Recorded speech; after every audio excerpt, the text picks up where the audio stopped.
खौफनाक ट्रेन की कहानी। रात का सन्नाटा, अमावस्या की रात थी। एक घने जंगल के बीच से गुजरने वाली रेलवे ट्रैक पर लोग जाने से भी कतराते थे।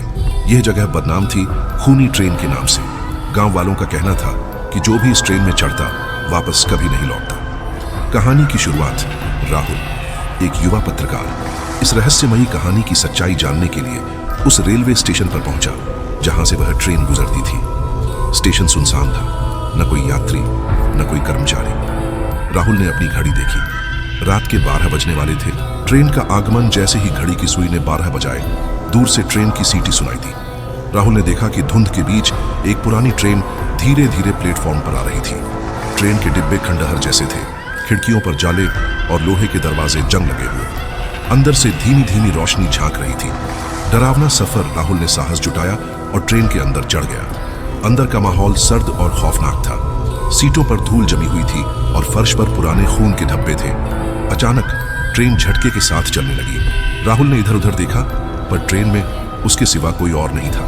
रहस्यमयी यात्रियों का आगमन। कुछ देर बाद डिब्बे में अचानक लोगों की आवाजें आने लगी। राहुल ने पलटकर देखा तो डिब्बा यात्रियों से भर गया था, लेकिन ये यात्री सामान्य नहीं थे।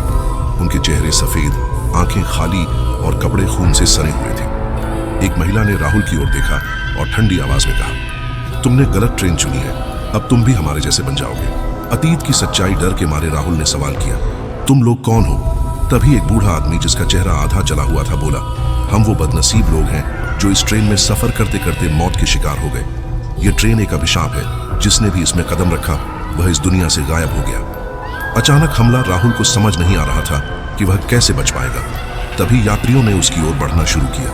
उनके हाथ लंबे और नुकीले नाखूनों में बदल गए। राहुल ने दौड़कर दूसरे डिब्बे में छिपने की कोशिश की, लेकिन हर डिब्बे में वही खौफनाक चेहरे उसका इंतजार कर रहे थे। ट्रेन का गंतव्य ट्रेन अब जंगल के बीच से गुजर रही थी।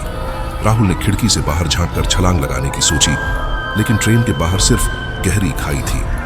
ट्रेन की रफ्तार बढ़ती जा रही थी और यात्रियों का शोर भी। एक दरवाजा और एक मौका। अचानक राहुल ने ट्रेन के आखिरी डिब्बे का एक दरवाजा खुला देखा। उसने अपनी सारी ताकत लगाकर दरवाजे की ओर दौड़ लगाई। जैसे ही उसने दरवाजा पार किया, वह एक झटके के साथ जमीन पर गिर पड़ा। सच या सपना? राहुल ने आंखें खोली तो वह रेलवे ट्रैक के पास पड़ा था। ट्रेन गायब हो चुकी थी। उसने जल्दी से अपने कैमरे को चेक किया, लेकिन उसमें कुछ भी रिकॉर्ड नहीं था। राहुल सोचने लगा कि यह सब सच था या एक बुरा सपना। खूनी ट्रेन का रहस्य जारी। राहुल ने गांव लौटकर लोगों को अपनी कहानी सुनाई, लेकिन किसी ने उस पर विश्वास नहीं किया।